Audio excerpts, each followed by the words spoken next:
And now, The Money Show with Stephen Grootes on 702.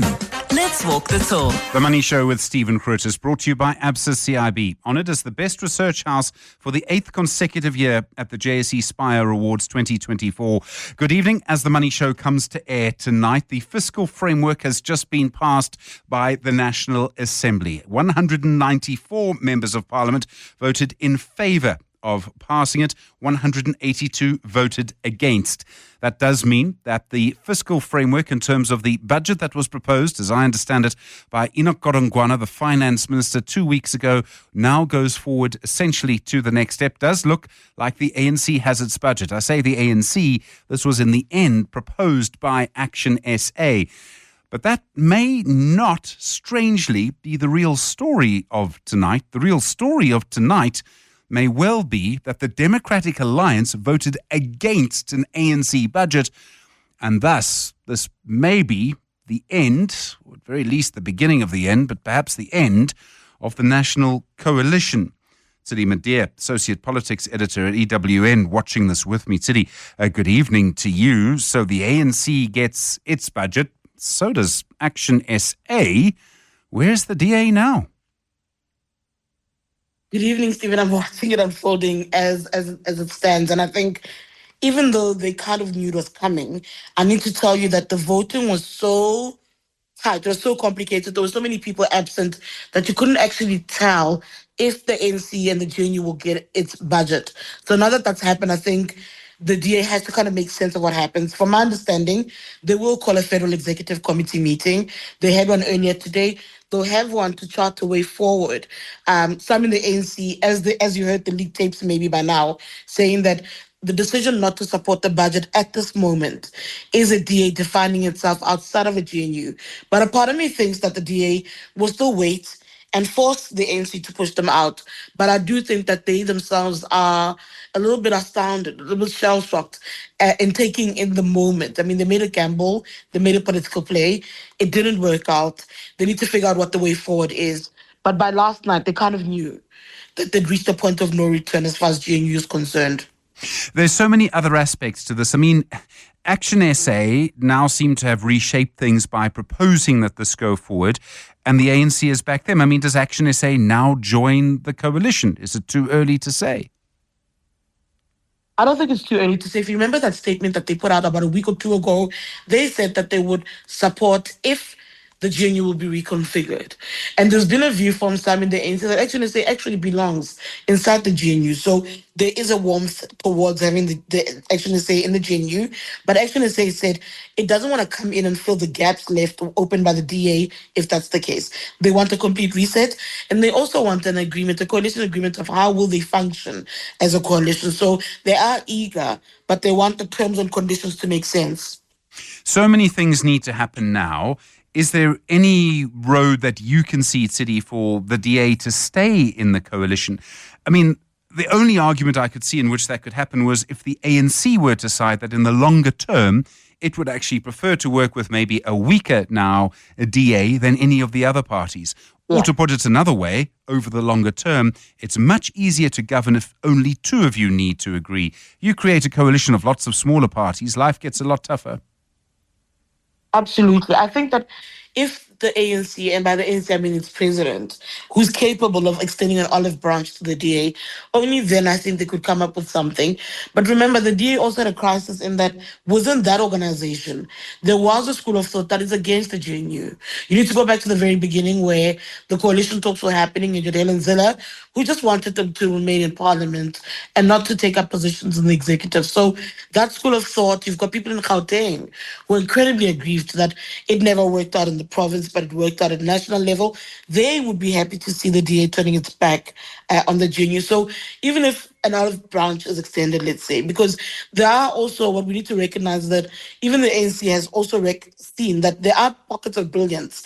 Even if they want to deny it, they can't deny that some of those ministers from the DA have been good at their job and are good in the executive. So you see that, you hear them speak about for instance, the deputy finance minister has made an impression. They like Asha Serapin. If you see people, so you see people that, in an ideal world, you'd think that the president would want to work with those people. But even if that happens, the DA, which is a Congress next year, has to manage its own politics, internal politics, and that makes it difficult, I think, to allow themselves to even want to work in the GNU. So I think the FedEx is important, and I won't be surprised if they call a federal council meeting, because I think that they need to maybe have a deeper thinking about what the way forward needs to be. What I will say is there are people who miss the DA as the official opposition because they were effective in Parliament, and we haven't been able to see the MK play the role as effectively as what we've seen the DA do in the past, in the different committees and of course in the National Assembly. Tini, my dear, do stay on the line for us, won't you? I think there's a lot more to say, and I know you've got other work to do now, but if you are available for us, I think we will contact you as we continue through the evening. Tini Madeira, of course, a political editor, associate politics editor at EWN. Watching all of this tonight as well, the political analyst, Dr. Ongama Mtimka, acting director of the Raymond Mhlaba Centre for Governance and Leadership. Ongama, good evening to you. Okay, so the DA votes against an ANC proposed budget. What do you think happens next? Do we see overnight resignations of DA members from cabinet? Do we see the ANC approaching the EFF? Or do we wake up tomorrow and actually find not that much has changed? Wow, that's interesting, Stephen. Good evening to you, CD, and the listeners. It's an interesting one from a scenario's point of view. I did factor in that the DA may want to oppose this budget increase until the end, because from a political point of view, it frames them in the right light as the basis to either exit the GNU or stay, having had an issue that in principle they disagreed with. But in terms of the optics, if they stay, it then becomes one of a series of political losses they have suffered in the GNU, along with all the acts that were passed that were not supportive of. So it wouldn't make sense. I think that they pushed themselves into a corner here that it leaves only one logical outcome. So it's a very interesting one. In terms of GNU reconfigurations, I doubt that the ANC would be actively seeking any of the other parties in parliament, save for the centre-right to centrist Action SA. I think that's the one party they can feel they could rope in without seeming like they are shifting from a centre-right coalition to a centre-left coalition. Could the DA be trying to force the ANC into a minority administration and therefore making their support more important when the ANC needs it? Quite frankly, the support, in my view, made a lot more sense when you are internal, because you can make a lot more impact in particular portfolios. Something that was very important politically for the DA than to be seen as an opposition party. Unless they have made calculations and determined that rather than, and made calculations that their ministers are unlikely to make impact in this arrangement. Otherwise, if they were aware of the potential impact and played the strategy that you're talking about of being a more effective ally in opposition, I think they would have seriously miscalculated, because in my view, when they have that role of being just opposition that's needed as and when there needs to be agreements, it wouldn't. I mean, the best test for that would be the budget, for example. Yeah. Dr. Ongama Mtimka, thank you very much indeed. Acting Director at the Raymond Mhlaba Centre for Governance and Leadership. You with the Money Show, 17 minutes after 6. 194 votes in favour of the fiscal framework, 182 against, which means the DA publicly voted against the ANC-supported budget, which was in the end proposed. The current fiscal framework was proposed by Action SA. Well, while the MPs spent much of the day shouting at each other in Parliament, the Eskom chair, Mteto Nyati, making the point on social media today that quick fixes to complex problems usually make problems worse. He's on the line for you now. Mteto, good evening to you, and thank you for your time. We've had 3 weeks of politicians huffing and puffing and trying to posture about power. We have this outcome now. Have we missed an opportunity to fix some of our big long-term problems? Yeah, if you look at our problems in South Africa, Stephen, our problems are very complex. As much as many people would like to think that they are not, they are complex. Which means that when you are looking for solutions, you have to dig deep. You have to possibly take the road less traveled. Have to go and reach out to people that do not quite think the same way as you do. In order to find solutions that are able to move the country forward. I do think here that there was an opportunity missed by both sides to find a way to remove themselves out of the problems and just stay above some of these things and look at it. What's the right thing for South Africa? What's the right thing for South Africa is for us not to continue to do the same things that we have been doing over the last, I don't know how many years. We need to take different routes in order for us to get different outcomes. And I'm afraid, looking at it without being very close to it, but looking at it from where I am, it looks to me that we are coming up with the same solutions that have not delivered anything to us. It can look, and I sort of say this across all political parties, like a complete failure of leadership. And in fact, I would suggest a complete failure to even want to grasp the problems that we have. Yeah, I think it is a complete failure of leadership on all sides. I'm not going to be blaming anybody.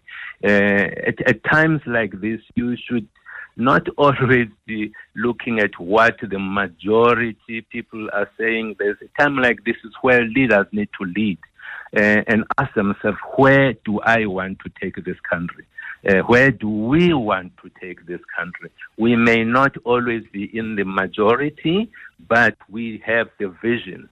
And that vision, is linked to what our constitution says. It's saying that this country belongs to all who live in it. Meaning we need to try and find a way of bringing that diversity in. And I worry that we're kind of moving in a different direction where it's going to be certain groupings together. And that does not talk to what this country is looking for at this time. And Nene told us on the Money Show last night that trying to create a budget through a democratic process is impossible. You can't have trade-offs being made in public.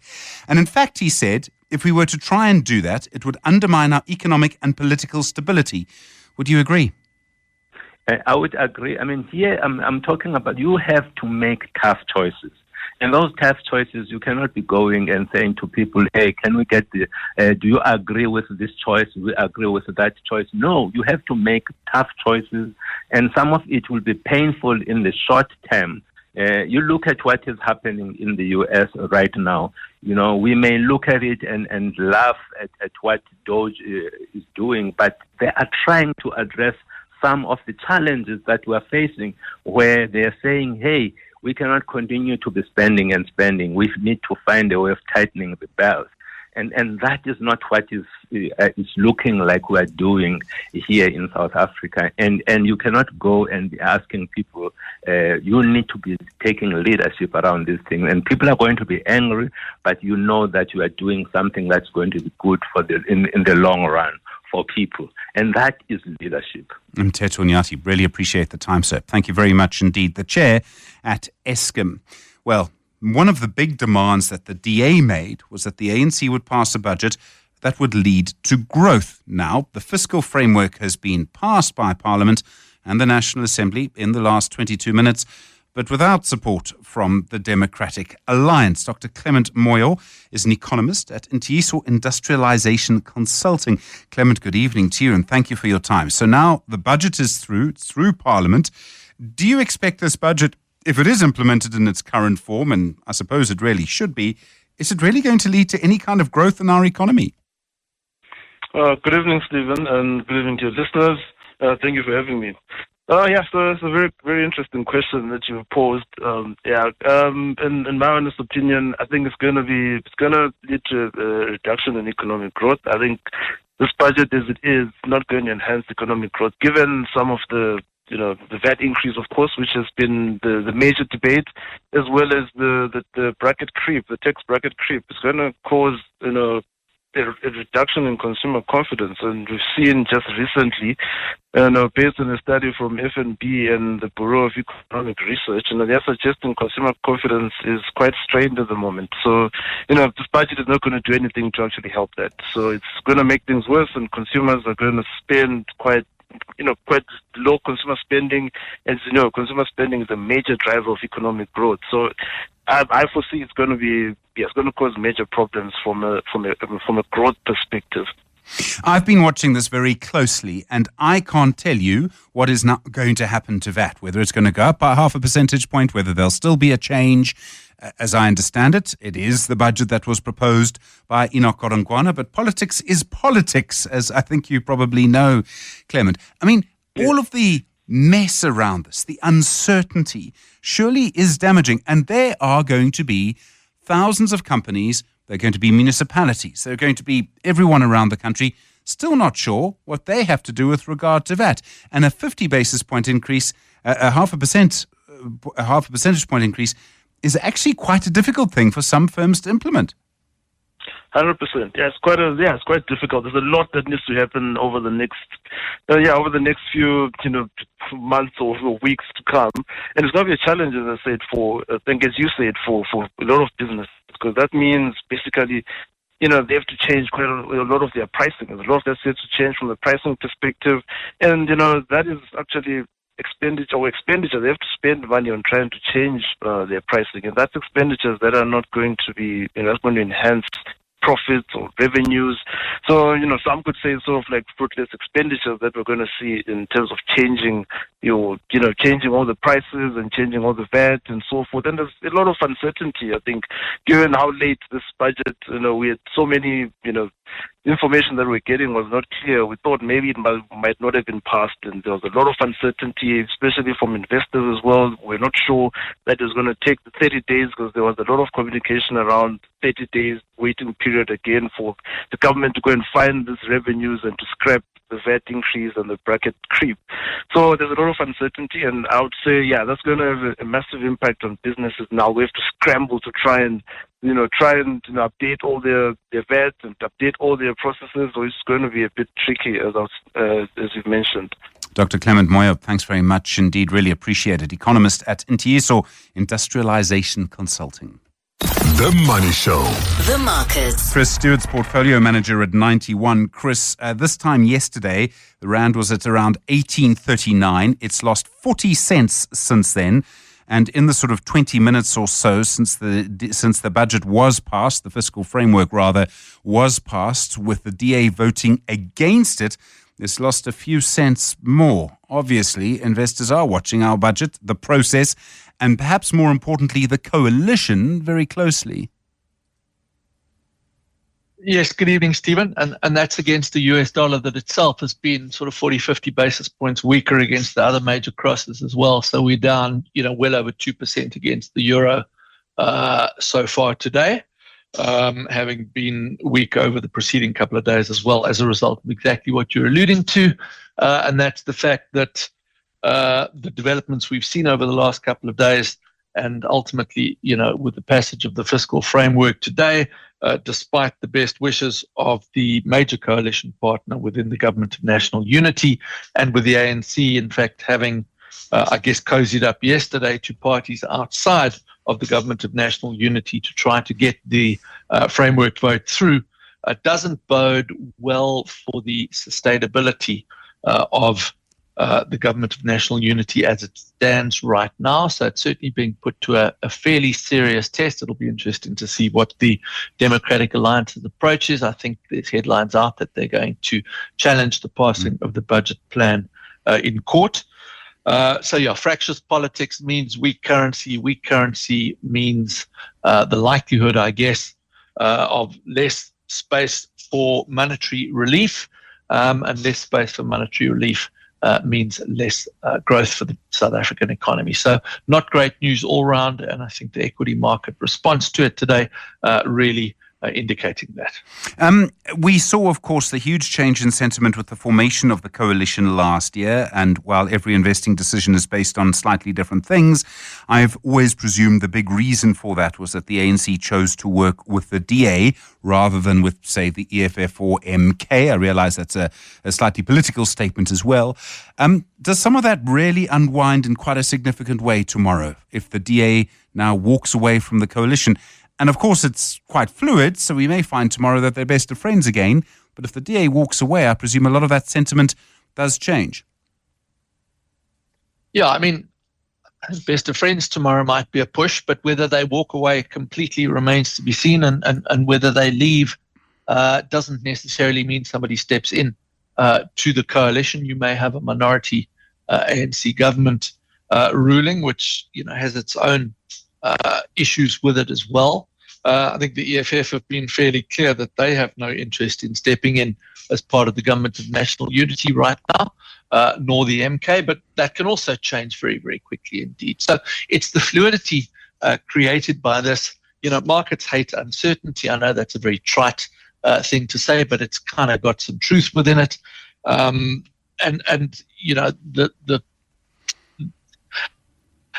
The sort of developments we're seeing from a political perspective right now don't do anybody any favors at all, least of all, I guess, the South African economy. All, of course, could be overshadowed by what happens at 10 o'clock in the White House Rose Garden tonight. I'm talking about the Trump administration, the President Donald Trump's announcement of tariffs. Pick your news agency and you'll get a scary speculative story. Yeah, again, we thought the volatility today would be all around speculation as to what's going to come out of so-called Liberation Day, the day where Donald Trump lifts the kimono on his tariff policies and trade policies on a global basis. We've had our own sideshow today to create more than enough volatility, but this is another event that could have a big impact on markets. It may be a case of sort of buy on rumor, sell on fact, if you like. It may just be that the ultimate tariff revealing today turns out to be less draconian than what the market perhaps has been discounting and what the market has been expecting. But it may, making any particular call in the Donald Trump presidency is quite difficult because, he does tend to surprise more often than not. It may be that there's a lot of bluster that comes out today. The market takes a negative reaction, but that bluster, I guess, is then used as leverage to get what he wants. And the ultimate, end point is perhaps somewhat less dramatic. But there's a likelihood that we're going to see more noise tonight and more noise tomorrow for sure. Chris Stewart, thanks very much indeed. Portfolio manager at 91. The Money Show With Stephen Grootes, live on 92.7 and 106 FM. Streaming on the Prime Media Plus app. and DSTV channel 856. 18 minutes now to 7 the time. Will your reaction, please, to what does look like tonight the end of the coalition with the budget being passed without the support of the Democratic Alliance? What do you believe the ANC, the DA, the EFF, MK, all the other parties should be doing at this point? Do you see, for example, that the DA is going to go off into the wilderness somewhere? Do you think that the ANC should maybe call them back? Should the ANC say good riddance? 011 883 0702 021 446 0567. You might well have a view on parties like Action SA. My understanding of Herman Mashaba was that he had said many, countless times that he had gone into politics to remove the ANC from power. Here he is proposing something that got the ANC out of trouble and now essentially helping them to pass their budget. I don't know how you feel about that tonight. Do you think that is pragmatic? Do you think this is about principle? Do you think this is about something else? Your voice notes this evening on 072 702 1702. I will tell you one or two things that I think we can safely predict. The first is that there will still be a little bit of uncertainty about what exactly is going to happen. And I suspect that the Finance Minister, the National Treasury and others may need to just clarify what all of this means. You've heard the phrase so many times, we're in uncharted territory. That is, of course, still true. But we're also in a situation where no one really knows what's going to happen with the coalition. And I do wonder if we might see, for example, that perhaps the DA stays in the national coalition somehow, or tries to, or perhaps the ANC wants to keep them there just because they don't want a situation where they have to deal with so many partners. On the other hand, why should the ANC stay with the DA if you look at what's just happened? The Money Show on 702. Monday to Friday, 6 to 8 p.m. The ICT group Ioko reporting its first period of profit in 3 years last night, saying it's finally been able to put its period of making a loss behind it. You may remember Ioko as EOH, and there were very serious issues in the state capture scandal. It's been through a long period of sorting itself out, making good on all of the trouble there. It does seem that all of that unpleasantness very much now is behind it. Rhys Summerton is the joint CEO at Ioko. Rhys, good evening to you. It's been quite a tough road to get here. You're now clearly making progress after everything the companies have been through. It must be quite gratifying after all of this to start making a profit. Yeah, I think it's good progress. I'm very happy to say I had nothing to do with it. Dennis and I are kind of co-CEOs, and it's the team that's in place that has worked very hard. There's been some very hard decisions to implement. They've had to cut costs and streamline a few processes. But if a business like Ioko should never make a loss. It's a highly cash flow generative business. And that's kind of what attracted me to Ioko in the first place, to make the investment and then get involved and contribute in a very small way to this turnaround. Debt was a major issue for a while. In fact, you had to sell some assets at one point. I presume you're now generating enough cash to deal with that?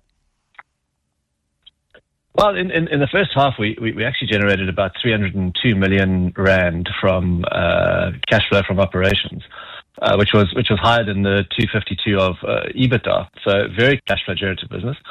And for the first time, we haven't had to sell any assets to pay down the debt. So we've serviced the most expensive debt, which was this overdraft. So we've paid that down to nothing. So that's been extinguished. We've got some bank debt, which we hope to get rid of. I've kind of described it like, when you're a toddler, you appreciate, your parents being with you. And I think that's what the bank was like. But, as we become a teenager, we don't really want our parents with us. And that's how we view the debt. One less person to email every time.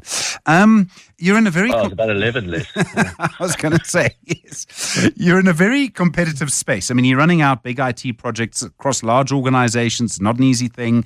I mean, the number of times you hear someone say, well, this happened because of an upgrade, et cetera, et cetera, et cetera. Are you still seeing strong demand across your markets? I mean, there's a little bit of uncertainty in the world right now. Are you still seeing people going ahead with projects that you're involved in? Yeah, I think they're still going ahead. Obviously, every company is going to examine their IT budget and their tech spend because they want to get a good return on what they are paying for. And I think that's where Ioko can really come into its own because it delivers a good service, and when it wins a contract, it can really make a difference to the corporate. We've got over 3,000 clients across South Africa and 300 big ones. And what people forget, this is a 6 billion rand revenue business. So it touches on many of the corporates in South Africa. Where we see potential to grow and where there's demand is in the public sector. We think that can recover. We don't know when, but at some point. And secondly, we think the cloud business has upside. It has a lot of growth left in it. I mean, I'm glad we got to this point in the conversation without mentioning AI, but you do have to, and you have to lead with new technology. I imagine that getting harder and harder to do. It's a very competitive space. Yeah, it's interesting because I think in a place like South Africa, you're not going to come up with any revolutionary product yourself, really. What you're going to be doing is implementing something that's worked in other countries, and then, eventually you can implement locally. And I kind of call it last mover advantage that I think South Africa has, and a lot of other emerging countries. And I think that's what we're going to try to play on. So things that have worked internationally, try and get them to be deployed in South Africa, and make the best use of it for our clients. You run a big company that, as you say, is based here, does operate in other countries too. I'm sure you keep an eye on our politics. I mean, the budget has been passed, but without the DA, looks like the DA will leave the coalition. We expect the Trump administration, we expect the US President Donald Trump to make a series of announcements about tariffs, which may not affect you directly at all because of the nature of the service you provide, but it may. Is politics becoming a little bit more difficult? Just a little bit bigger on your horizon at the moment? Absolutely not. I mean, we pay. I personally pay absolutely zero regard to politics. I kind of have the view that politicians, despite their best efforts, will kind of always disappoint. But as a company, as a group, I think we try to steer clear of that. We try and give the best service to whether it's a government business or a corporate, but it hasn't really featured much in our business. I know Ioko and EOH has a history of being involved in different things, but that's clearly not where had any impact on us thus far. Glad to hear it. Rhys Summerton, thanks very much indeed. Joint CEO at Ioko. The Money Show with Stephen Grootes, brought to you by Absa CIB. Honored as the best research house for the 8th consecutive year at the JSE Spire Awards 2024. Well, let's turn our attention away from what's been happening with our budget and with companies here, and to what I presume is going to be dominating the news agenda from at least 10 o'clock tonight. A huge amount of speculation, quite a lot of what looks like well-informed reporting as well, about what will be in the big announcement by the US President Donald Trump at 10 o'clock tonight. We know it will be about tariffs, some suggestions that, in fact, there could be a 20% blanket tariff on all goods entering the United States. Trump himself has used the phrase reciprocal tariffs, which would mean that for every tariff that is imposed by a country on the US, that tariff would be imposed by the US on them. If that were to happen, we're looking at over 2 million different tariff codes being imposed by the United States. At this stage, as I speak to you now, still not clear what is actually going to be announced at 10 o'clock South African time when that announcement is made from the Rose Garden at the White House. John Stopford is the head of multi-asset income at 91 Asset Management. Asset Management. John, good evening to you. Some of the reporting seems almost hyperbolic. I mean, people talking about the biggest change to global trading patterns in generations. And yet with this president, it's entirely possible that that's what he's aiming for. I think that is entirely possible. So if he follows through on what he said so far, there's a chance that tariff rates on American imports to America could be back above the levels that they were at in the 1930s, which was not a great time for the global economy or the US. I would presume that there will be some countries that will be watching this very closely. Some will probably wait a little bit. Some will react almost immediately. And I would imagine the one to watch is probably Beijing. Yes, and I think the EU as well. They're both big trading partners with America. China's obviously been in the firing line for some time, so it was hit by tariffs in 2018 as well. And they've already had some so far. EU is a big exporter, has a big car manufacturing industry, steel and so on, and they are definitely on the target list for the US and will probably retaliate. I mean, it's an impossible question. How far will Trump go? But in a way, it's the only question. One presumes at this stage, actually probably quite far. Well, I think he's got a view that the world has treated the US unfairly, that this is a way to raise revenues and then they can cut income tax and other taxes, that the US actually has been hurt by the loss of manufacturing jobs, et cetera, et cetera. So there's a whole theory or approach behind this, backed up by some of his members of cabinet. And so, I think they're not going to back off easily. Clearly, he's also, the man who has the art of the deal in theory. So some of it will be, no doubt, an opening gambit.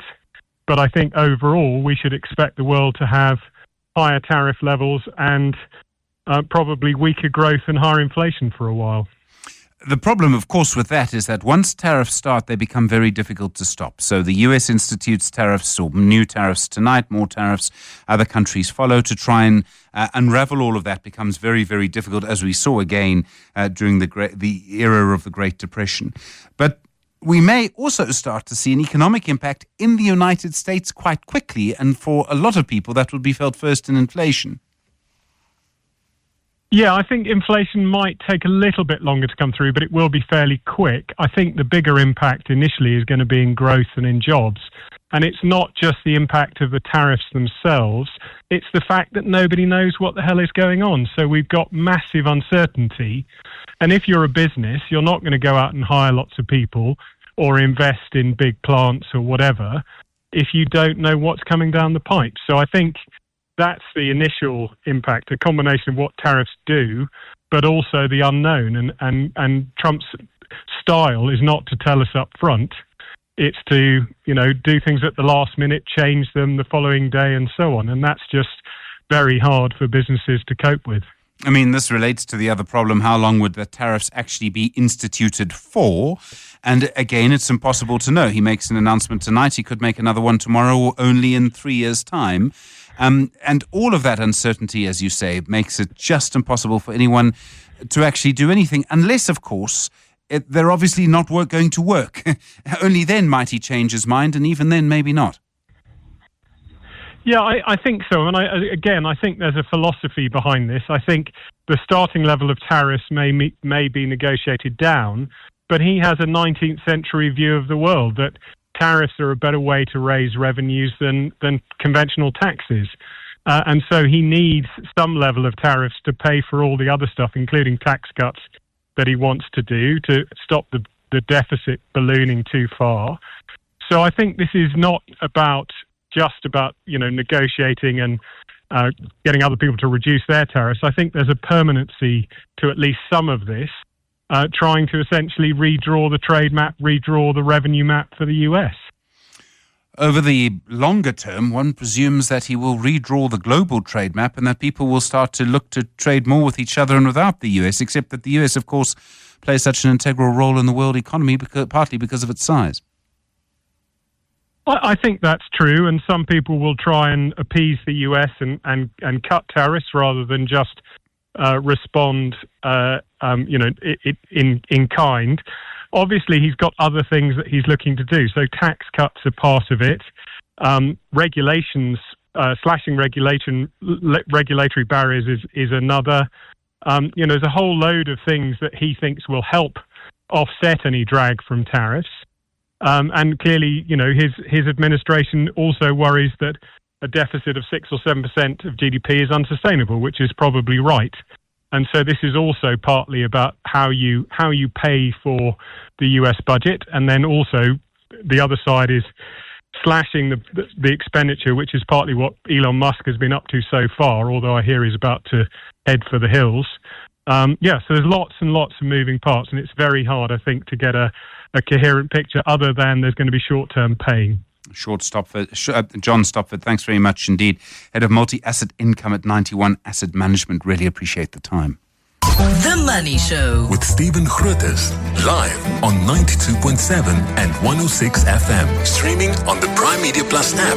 and DSTV channel 856. You may remember at the start of the week, we spoke about the Northwest University's Policy Uncertainty Index, which was higher than it had been at any point since the index was formed in 2016. And the main two reasons were the uncertainty around the budget and the uncertainty around the Trump administration and the tariffs due to be announced tonight. You could not have predicted then that the ANC would get its budget passed thanks to the intervention of Action SA, while the DA would vote against it.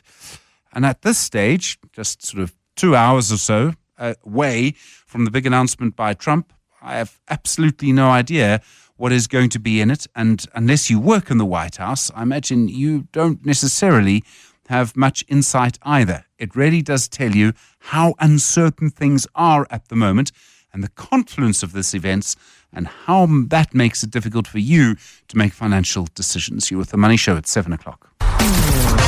And now, The Money Show with Stephen Grootes on 702. Let's walk the talk. The Money Show with Stephen Grootes, brought to you by ABSA CIB, honoured as the best research house for the 8th consecutive year at the JSE Spire Awards 2024. Good evening.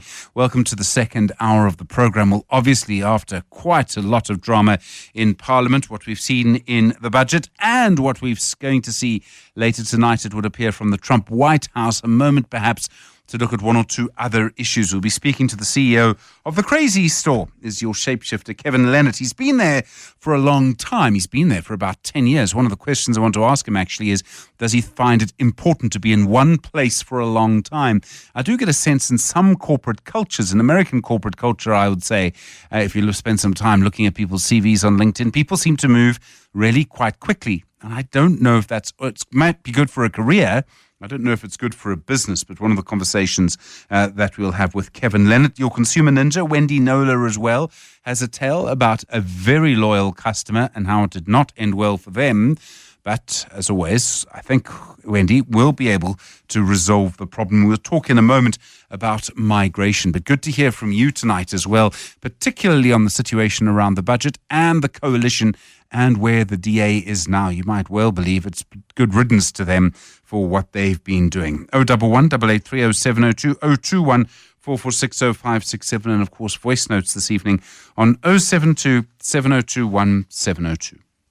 The Money Show. Business Unusual. Business Unusual is brought to you by Business Outsurance. Trust the experts in business insurance. Switch to the business insurer where you always get something out. Visit outsurance.co.za to switch and save today. One of the major drivers of the economy is around movement and the movement of people. You can track an economy, you can track its growth, you can track all of that by how people move. But more and more, you can move and stay in the same job. Some jobs you can now do from literally almost anywhere, but there's certainly some trends to watch. Shante Venter is the co-founder and CEO of Wise Move. Shante, good evening. I mean, I know that this can be contested, but for years people were moving to Gauteng. I mean, arguably since around 1886 or so. It does seem now that movement has actually stopped. And I'm not just talking about middle classes in Cape Town, but certainly when it comes to movement to Gauteng, that has slowed down dramatically. Good evening, Stephen. It is lovely to chat to you. And yes, we have, we're in the moving industry. So Wise Move is a moving platform, and we've been able to help over 25,000 families relocate. And this is everything from people who own homes to people renting. And I think that gives us a very unique insight into what's happening in the country. So Gauteng, definitely, I mean, it's one of the most densely populated provinces that we have, over 16 million people, and it has this pull. People are moving to Gauteng. I think a lot of people start out their careers, they see the opportunity, Josie Gold, and they move to Johannesburg. But an interesting phenomenon that we've seen, I think especially post-COVID, is this movement towards a better lifestyle. So something, we're next week, Monday, we're launching the inaugural Wise Move migration report, which is just giving insights into all of this data that we have. And one of the things that we saw is that, people are moving for lifestyle. So within Joburg, there is a massive pull towards Sandton and those suburbs. And then, interestingly, the highest net gain of, people throughout the country was towards the Western Cape. So that is definitely reflecting that need for an upgrade in lifestyle. And yeah. I mean, Cape Town, we all understand if people can, they might for various reasons go there, but certainly not everybody. You talk about people moving into the Sandton area of Joburg. Is that also because there's probably good value? Gauteng house prices have really not moved in 10, 15 years. I think for sure that people are seeing better value for money in those areas, and they're also looking for security, and they're looking for areas that will give them a good return on investment. So, and then as these people are, leaving Gauteng as well, those properties are becoming available. So we're seeing a big push towards Sandton, and then specifically within those areas, there are, Bryanston, Morningside, Sunning Hill. Those are very, very high areas of interest. There's one guy there, I understand, who wants a helipad for some reason. Why on earth would you need one? I've absolutely no idea. From the start of the pandemic, we saw people moving to smaller towns. By smaller towns, I mean kind of just smaller than Joburg. I'm talking about places that on their own are really quite big. Think Bombela, for example. Is that still happening? Are we still seeing people moving to places like that if they can, often for reasons of lifestyle? We do still see some traffic, and actually, there's obviously there's been a massive boom in these types of towns. We see, for instance, in the Western Cape, we see the Garden Route getting a lot of traffic. We see the West Coast, getting a lot of people moving there. But it's actually slowed down, so what we're now currently seeing is a mass re-urbanization, people actually wanting to move to the heart of Cape Town and those surrounding, areas and suburbs. So there's definitely a pull back to, I think, the hustle and bustle of the city, opportunities, networking, having that lifestyle of the city, which is an interesting change in what's been happening over the last few years. I mean, the thing about a middle-class South Africa is that you can have as much space as a British person would living in a small rural village, but still be in the middle of Sandton. And so people can, if they have the money, they can choose an option that actually gives them almost everything. Yeah, that's right. Yeah, and I think that people are now finding that, it's easier to move. We have a lot of properties available. People are investing in property. They are, setting those up as rental properties. So that's clearly reflected in the data that we have a lot of people who are moving, on a monthly basis into these areas to have a better lifestyle and have more space. And like you say, you can have that in these types of areas as well. One of the things that fascinates me is the difficulty in moving. So 30 years ago, 40 years ago, if you moved from one town to another, you might well have had to actually go to a bank branch and open a new bank account, right? Obviously, you don't do that anymore. So a lot has changed. When so much of our life is online, is that making it easier for people to move? And is that meaning there is more movement? So I'm definitely going to give my age away that I didn't have to go to the bank for my last move. But yes, it is definitely, there's a lot of, I think there was a lot of things that happened, obviously with COVID and that weren't great. But there were a lot of good things as well. A lot of people are now using more online services. They're building confidence. And with that, there's more opportunities. So, that's been one of the things that we've really been able to streamline. It's clearly this very stressful experience. It's right up there with divorce and, all of those types, death of a family member. It's as traumatic because you're picking up and you're moving on. And, for us, it's been about building a solution that helps both the client, the person moving, and these local moving companies to help them find more opportunities and work with more clients, get more clients. So it's definitely like, instead of having to call up, 5 companies, 3 of them don't have availability, 2 of them are charging you, a high fee because it's end of month and they can charge whatever they want. Now you've got one platform, one request, and you get 5 different quotes. It's all transparent. The one, if a company really wants to get your work, they're going to give you a better price. If they're in your area, they've got an empty return trip, you're getting a better price. And for them, it's, maximum, capacity. They are filling up their trucks. They don't have any downtime. Their teams are working and they are getting more opportunity through this. I mean, the business of moving, how is that changing? I mean, in the end, it's still, a truck on the N1 that's been loaded full of full of luggage and full of furniture. But there's a lot of other stuff around it that really has changed. I presume the science of moving of moving people, moving families, moving their goods, their belongings, their pets. All of that must be changing in quite interesting ways. Yeah, I think that, it's like you say, that because it's now easier to move, people are considering different opportunities.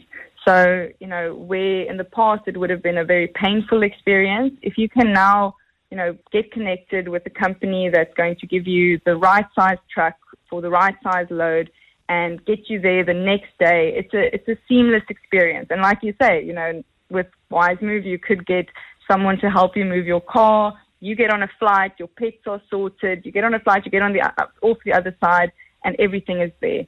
So I think that is what this has revolutionized, and just given people that option to have this seamless experience. And the technology behind it, it's also quite interesting because, in the past you would have been speaking to someone who is on the road and you almost can't, complete a conversation. And now we've got tools where, they can utilize AI to help them, finalize the arrangements. And we have smart algorithms to help them optimize their route so that they can give the client the best possible price. So it's all these different things that are making it this unique or, optimized experience with technology.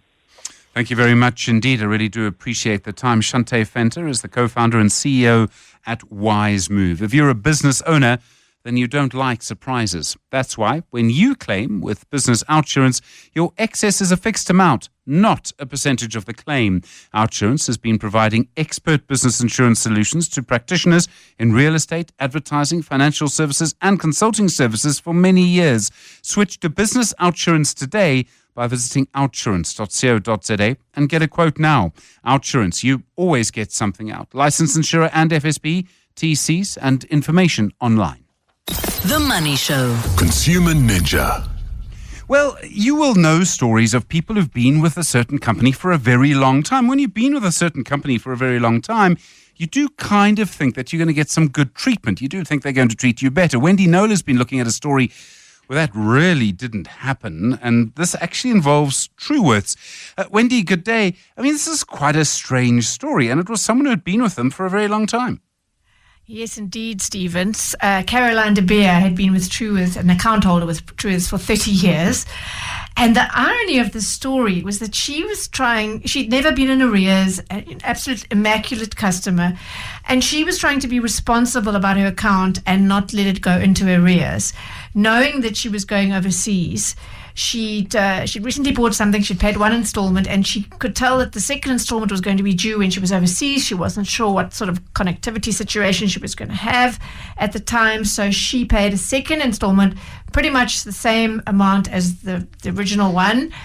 A little bit more because she wanted to make really sure her account didn't go into arrears. And that's exactly what happened. So she goes away, she comes back. And not for the reason you may be thinking. She didn't underpay.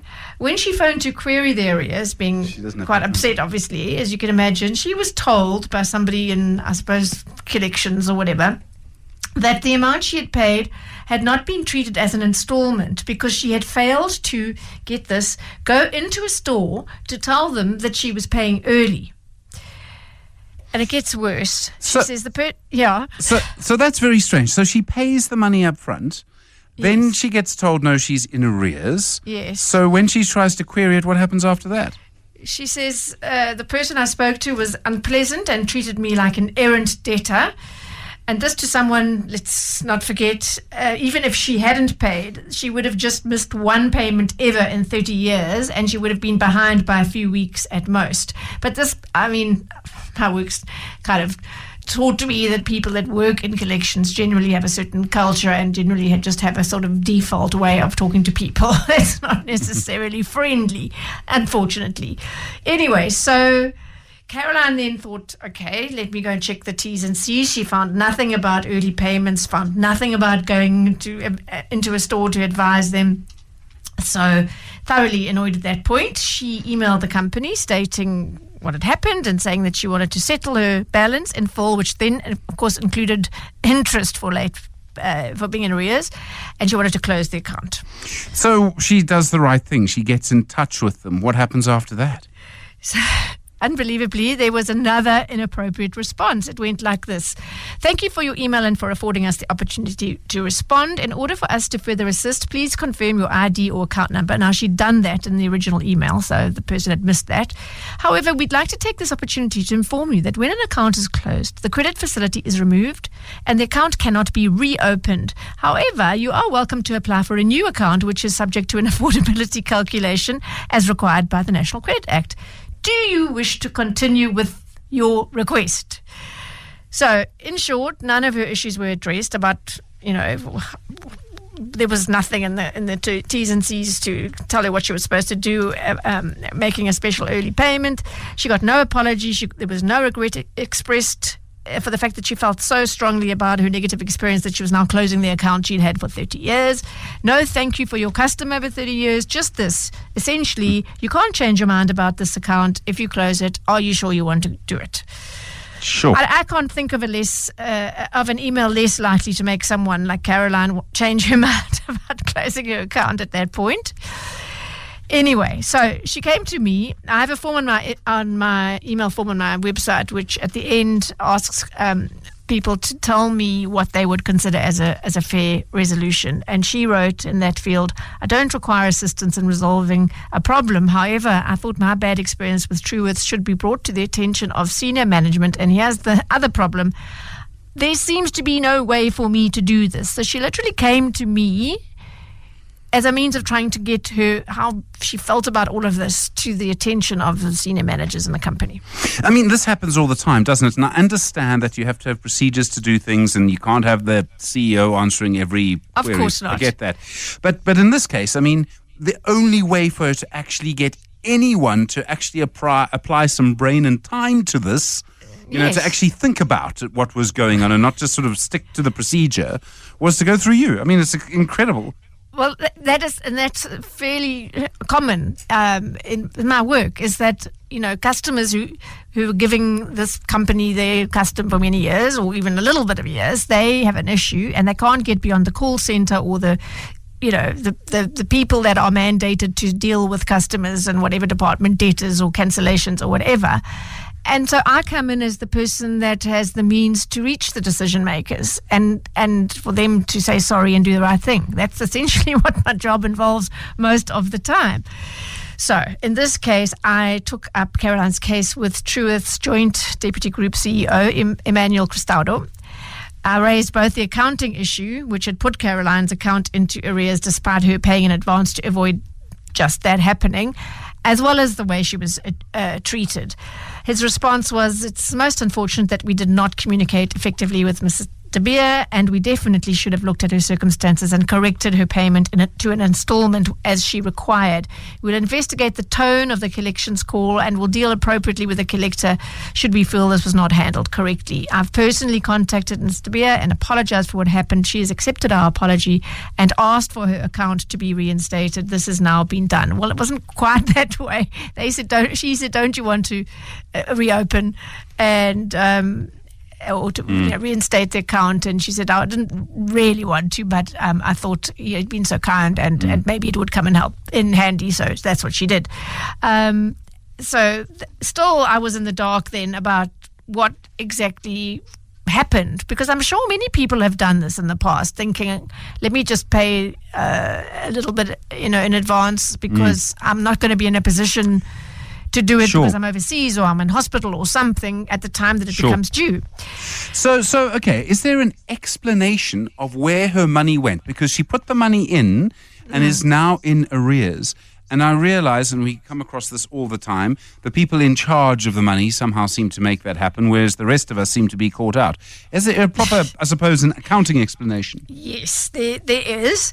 And it goes like this from Truworths. From an internal accounting perspective, when a customer pays their account installment and then makes another payment in the same month and before the next installment is due, we have no way of knowing, unless the customer informs us, if this is an extra payment intended to reduce the total outstanding amount or a payment of the next installment. We assume it to be an extra payment, which customers often make and prefer to reduce the total outstanding amount earlier. The extra payment serves to decrease the total balance on the account and results in reduced interest accruing on the account. Except in this case, Caroline was doing an interest-free 6-month thing, so she never got interest on the account, right? And many Truist account holders do that, so it doesn't really apply here. Anyway, Truist says the same thing happens with an unscheduled bond or vehicle finance repayment. If the customer wants the extra payment to be allocated as their next installment, they would need to advise us accordingly, either by email or a call to the contact center or in store. And this can be done retrospectively if required. So not necessarily schlepping into a store, as Caroline was told, and that sort of also alarmed me. So, this kind of thing happens often. People with managing the accounts at the level that Truworths and other big organizations, banks do, they have all the IT tools, and someone will mention the phrase AI here, to go through accounts and to say, this account's got a bit too much money in it. Why? To flag it. And for them to take to actually do something. Instead, they seem to be demanding that the client do it all the time. Yeah, exactly. And I would have thought the accounting explanation does make sense, that you could have, they're not mind readers perhaps. But I'm thinking in a case like this, the account goes into arrears for the first time in 30 years, and you can see that the client paid that missed installment. They actually paid that more or less amount a few weeks early. So I wonder what the intention could have been. At least SMS the person or phone them to find out if they want the payment to be reallocated as an installment payment, so that they don't go into arrears. I think that would be a lot more consumer centric. And as you say, you might say, well, there are millions of accounts, they can't do this. Well, we're all using AI to help us with these complicated things. And also, I went back to Caroline with that explanation, and she said, I think it should be clear that early payments are not treated as installments necessarily. I've made quite a few inquiries, and I've established that while some financial institutions follow Truist's procedure, it's not necessarily the norm. In any event, as I've just said, I believe it should be drawn to the customer's attention, and I still can't find any of that in their terms and conditions. So in the end, there was a happy ending. They had a lovely call. She's got a few $100 in that new account of hers, and she got what she wanted, which was to air her grievance and let someone high up understand what she was put through and why she felt so aggrieved that she chose to close her account of 30 years. Yeah. Well, I'm glad that there's a happy ending, but it is just a story about a big sort of entity that treats people as if they're faceless when they do have faces. And that's really the issue. Wendy Nolap, thank you very much indeed, our consumer ninja. The Money Show. Shapeshifters. Well, wherever you go around the country, if you go into any major sort of centre and you go to a shopping mall of some kind, you will probably see a store that has a bit of a cheerful design and literally calls itself crazy. It's called the Crazy Store. There are hundreds of them. They're literally all over the place. And you go into them, they sell all kinds of things. A lot of it's about sort of plastic. A lot of it's sort of novelty. A lot of it's very useful. And a lot of it just is fun. And that seems to actually be the recipe for quite a strong business. Well, your shapeshifter tonight is the CEO of the Crazy Store, Kevin Lennett. Kevin, good evening, and thanks so much for taking the time out to speak to us tonight. I really appreciate it. Yeah, evening, Stephen. Stephen, what a day to be on the show. Well, it's all happening. I was asked if it was a good idea to do the Crazy Store today. It seemed somehow entirely appropriate, and I think it's only going to get crazier a bit later. Absolutely, 10 o'clock we'll all be watching. Indeed.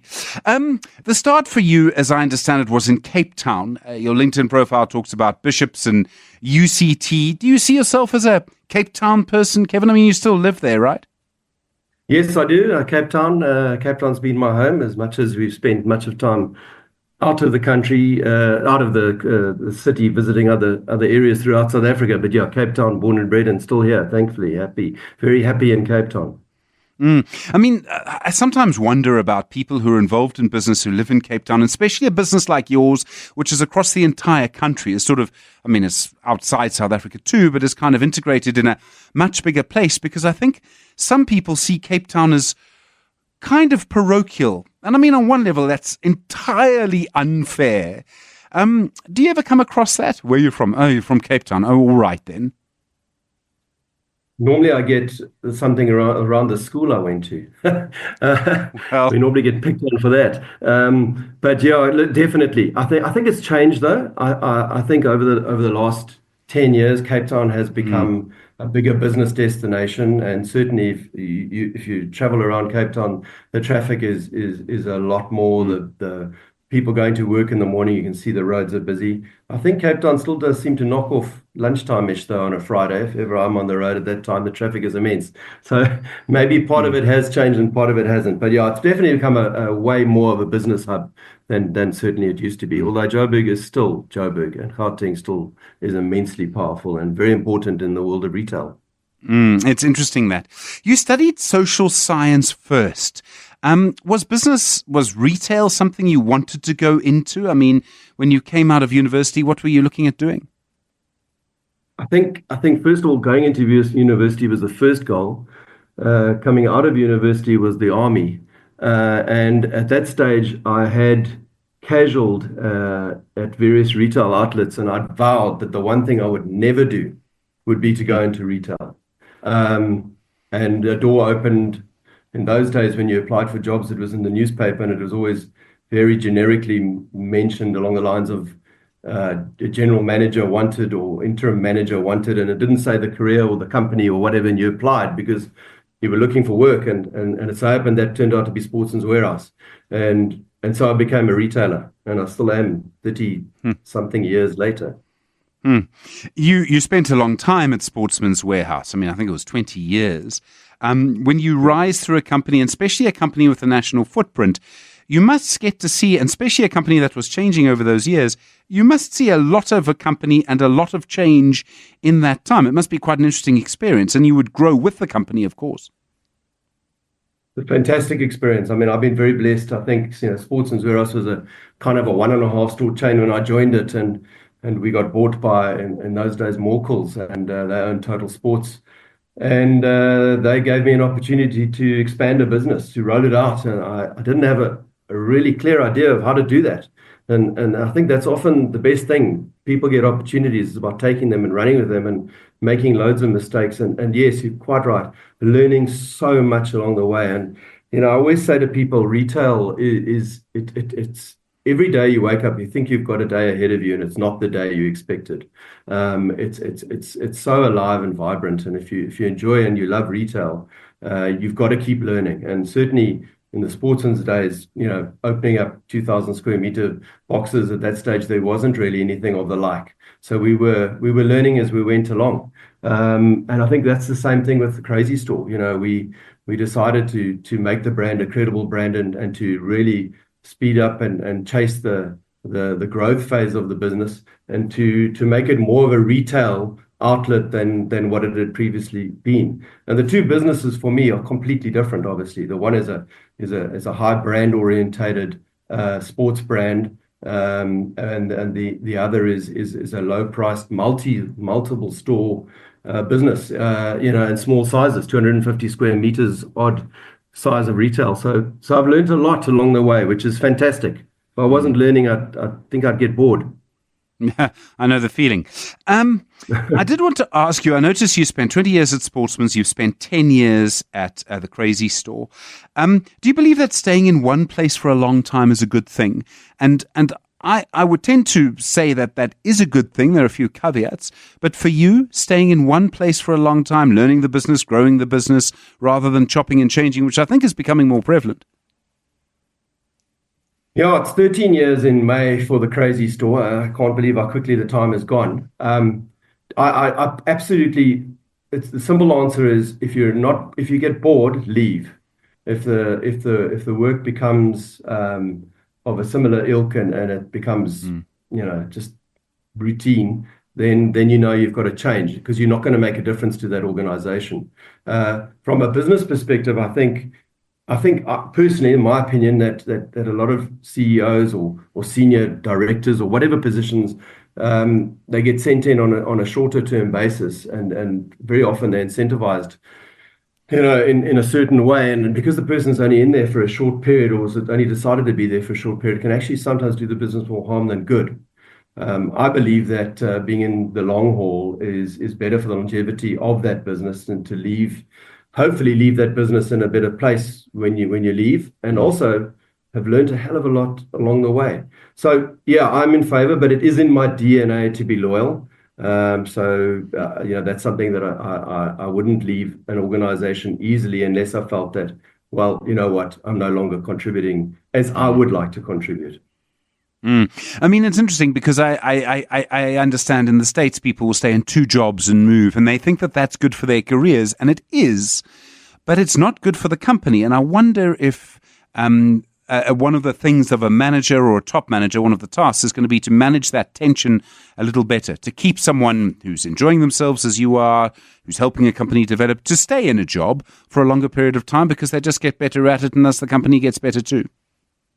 Yeah, I think it's very important, and I think it is the responsibility of the people around all of us, actually, to make sure that we all seeing the bigger picture, not getting too caught up in sometimes the micro detail that can really drag you down, and to catch people doing things right, and celebrate the little wins. And there are so many good things that people do and achieve at all levels of a business. I think it's absolutely incredibly important. And one of the things I look at in the Crazy Store, I call them our amazing staff. If I go down to store level, the length of service of some of our managers and trainee managers and staff is incredible, and that's important. I think they know the business, they understand the business, they know their customers, they know what their customer wants, and guess what? They actually recognize each other, the customer and the staff member, and that there's a huge benefit in that, massive benefit. Okay, so you're back in retail, have been for a little while. What about retail makes it fun? How do you make retail fun? And I mean, does it help that you're not selling pharmacy slippers, you're selling things at the Crazy Store? But what is it about retail that you still find fun? So the biggest thing about retail, in my opinion, is that you go out there to decide to stock an item. Let's pretend it's a duck. And you bring in this particular yellow duck, and you stock it on your shelves, and immediately you want to see how's it selling. And there's nothing more exciting than watching something selling and seeing it growing, and then watching how that duck becomes multiple ducks and grows into a category. And again, tracking the sales and seeing if it's working. Today, for example, my property director and I we're talking about a site that we've been negotiating for a while, and we got the site across the line today, that it's a new store that we're going to open, and that excites us. It's absolutely exciting knowing that we're going to put a store down there where we believe the store belongs, and where we believe the store is going to make a good inroads and actually do well. So there are so many things in retail that just keep you engaged. And the important thing, well, for me, is I love spending time in the stores. I like talking to our staff. I like watching our consumers. Our customers are fantastic to talk to and learn. It's honestly a changing process every single day. So you're not going to get really bored in retail unless maybe you're selling only one item, one product, maybe. So, I mean, you talk about, let's just keep it with your duck, because I have a particular duck in mind. I've given them a name already. So the science of retail in terms of actually trying to sell that duck. And I mean, maybe someone else has the same duck. I mean, it's not as well named, but maybe they have the same duck. How is the science of retail changing that you, as the Crazy Store, are competing in malls where often people will be selling something very similar to what you're selling? You've got to have a better duck. You've got to have a well-named duck. But what's the science of retail like to actually make you sell the duck and for people to buy it from you? Yeah, there's many answers to that question. But the first thing I would say is that long ago, a teacher at school, when I was about to say a speech, said kiss, and he wasn't meaning it in the wrong way. And we've all heard that saying, keep it simple, stupid, I always say. And I don't mean that in a derogatory manner. But retail is actually relatively simple. And I think you talk about the science of retail. I think that we spend a lot of time trying to make retail incredibly complicated. I don't know if we're trying to make ourselves look clever. We're shopkeepers at the end of the day. And it's about finding an item that we believe a consumer wants, or where there's demand for that product, and making sure we price it at the price that the customer can afford to buy it at, or is prepared to spend the money on. And then with that, obviously, to talk to your question, it's about making sure, well, where do I merchandise it? What's my store look like? How's the environment that the customer is going to come and shop in? Does he feel welcome walking into the store? Does she feel that the staff know what they're talking about? Are they friendly? Are they smiley? Is the temperature in the shop good? Is it hot? Is the aircon working properly? Is there loud music blaring, or is it decent background music? Multiple, and is that product easy to find on the shelf? That's another relevant point. So if that's science, then that's how I would define the science. Yes, we can go into all the various other mechanisms of tracking sales and working out who wants what. But I think a lot of the time, and I think in retail at the moment especially, it's about getting a consumer to buy something that they didn't necessarily intend to buy. Because as you rightly pointed out, everyone, especially in retail at the moment, we're all fighting for the attention of the same customer. And a lot of us retailers are starting to sell what the other retailers are selling. A lot of retailers are branching out into other retailers' areas and products, services, whatever it may be. So I think it all, at the end of the day, really, really comes down to that in-store environment and how we treat it as customers. When I go into a store, I want to be treated a certain way. If I feel good, I'm definitely going to go back there because I know it's a good experience. So I mean, obviously all of that is correct. One of the other factors, though, is how many different types of duck you stock. The amount of stock that you have, you've got very broad product line. That must cost money. You've got to try and make sure you have the same stuff in your stores across different parts of South Africa. So that costs money. You've got to, people aren't going to go if they, someone says, look, I was in Plet and I saw this. I'm sure they'll have it in Joburg. You've got to have it in Joburg. Yes. So all of those are factors too. You've got to manage that quite carefully in retail, I would think.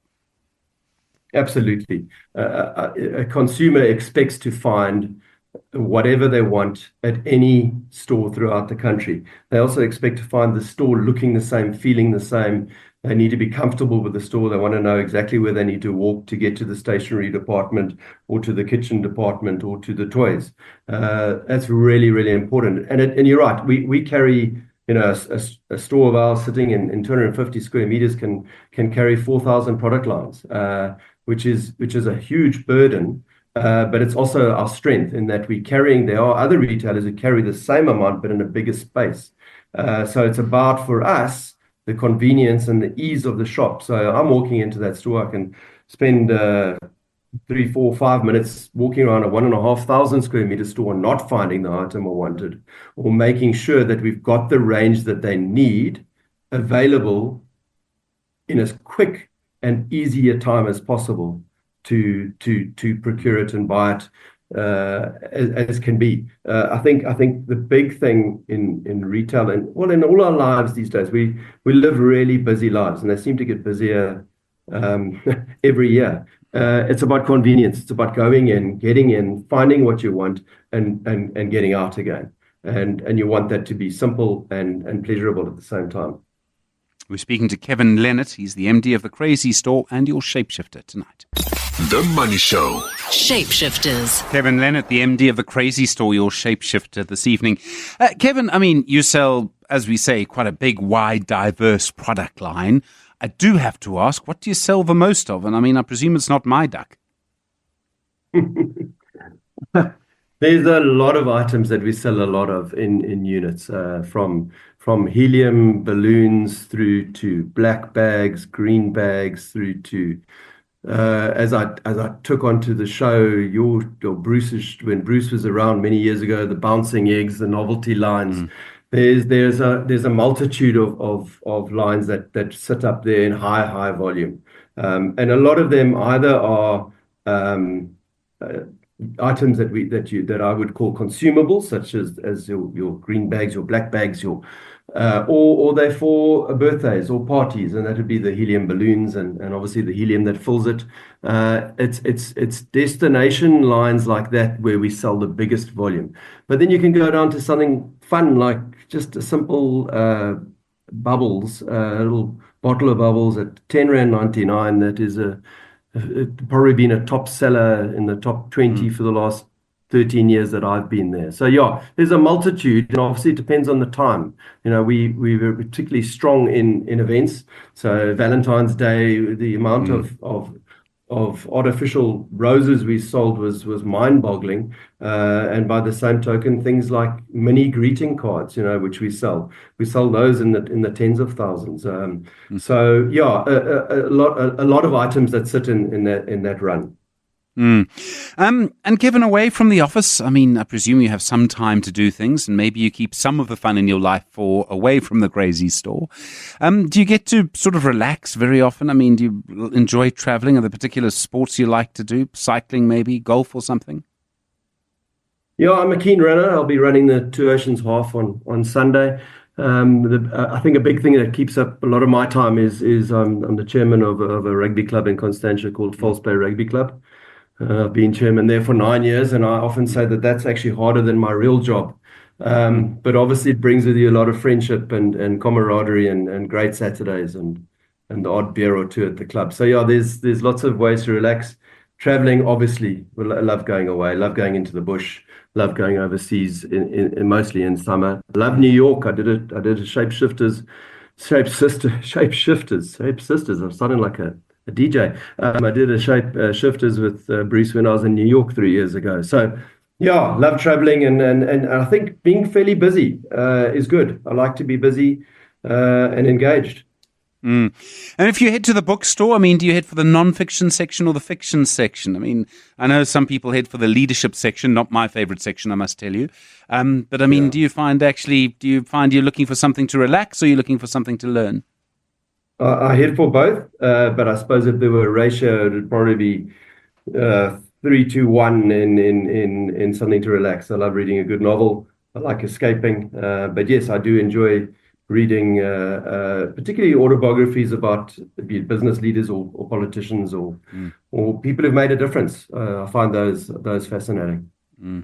You clearly have a huge sort of hunger for what you do. I mean, I can hear the enjoyment in your voice, which we don't hear from the CEOs of every company necessarily. Do you have sort of some long-term plans? I mean, obviously in retail you want to grow. That is, an important plan and an important aim. But apart from that, I mean, are there other things you maybe want to do? I mean, maybe something in the rugby area. Who knows? Yeah, no, I don't think so. I think in the rugby area, I'll be looking to have someone take over from me, and then I can actually just go and enjoy the rugby. From that perspective, work perspective, obviously, we've got a lot more. We reckon there are at least 800 crazy stores out there, so we've got lots of energy that's got to be put into that. And from a personal perspective, it's about enjoying that ride and learning and meeting as many people along the way.